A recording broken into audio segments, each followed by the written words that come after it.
Go ahead and turn it over to you. Thank you for letting us come here today.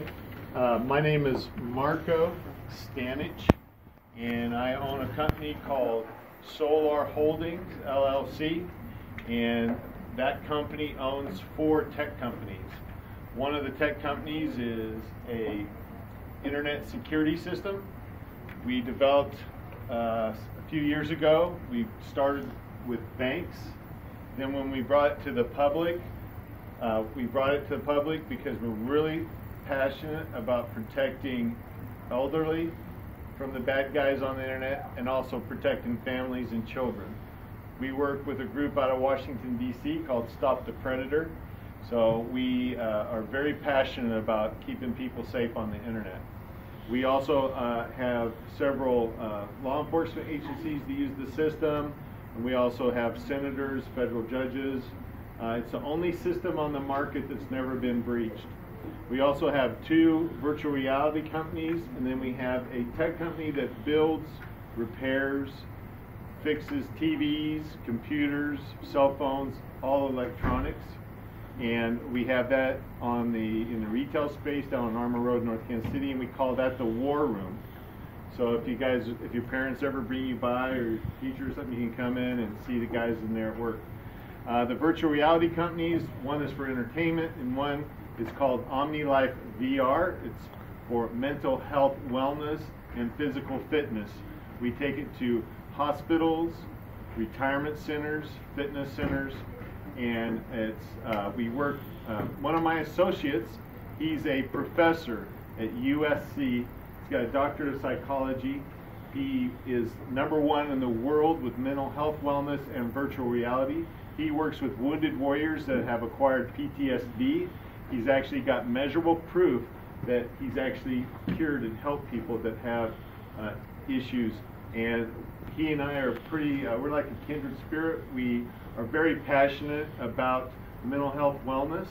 And one of the things we want to do with virtual reality is when law enforcement people like police officers or military guys come to us, we can do a series of tests, see who might be more vulnerable to PTSD, and put them in the experience that might trigger that problem before they ever get to the battlefield or to work out with like first responders.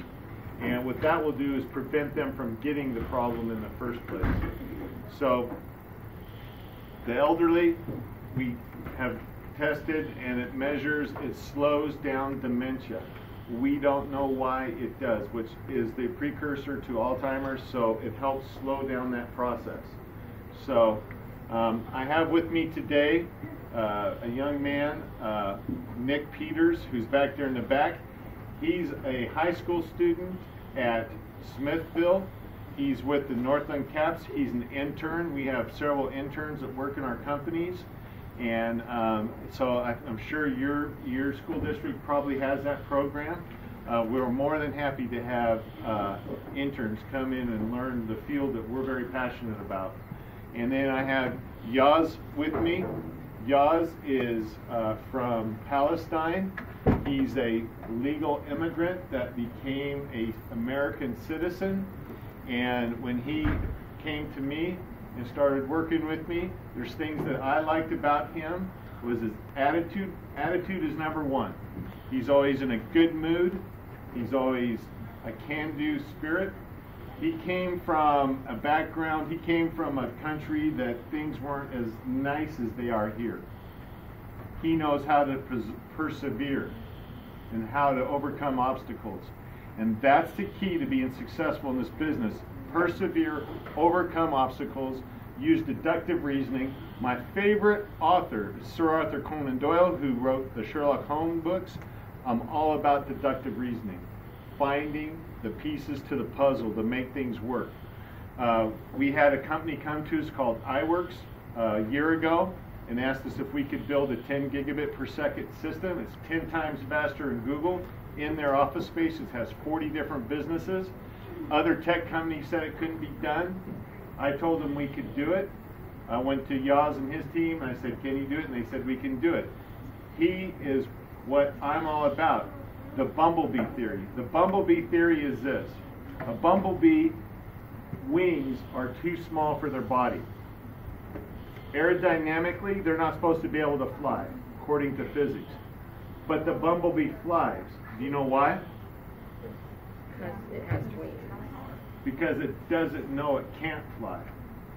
So we had techs with me. I had a tech with me in particular when I went to his team and said, can we do this? One said, it's impossible. We can't do this. Guess what? He doesn't work with me anymore. Not only does he say I can do it, we did it when we turned. Now I wasn't 100% sure when we turned it on it was going to work, but it worked when we turned it on. That's the first good night's sleep I had in about a year. But it works, and it's still working to this day for a year. And not only because he can persevere and overcome and complete the tasks that I give him. Recently, I gave him a percentage in one of the companies. So now he's a business owner of a tech company. He's living his dream. And he's still going to college. And by the way, I'm still taking classes. I'm still studying. It's keeping up with technology is not easy. I get up every day at 4:30. I don't use an alarm. I haven't never used an alarm. I get up because I'm passionate. I have missions things I want to do. That's the difference between becoming what you want to be and something else. 3% of the population in America today are the ones who sign the checks. I sign the check. Okay? It's because I get up, I go to work, and I work really hard to accomplish what I want to accomplish. And I'm all about the bumblebee theory. Another thing I have written over the front door where he walks into the office every day, it says, and then some. We do the very best we can, and then some. We take very good care of the customers, and then some. It's very important. A good work ethic and attitude. And Yaz has all of that. Now he's a business owner. Okay? So with that, I'm going to introduce you to Yaz, and he's going to tell you.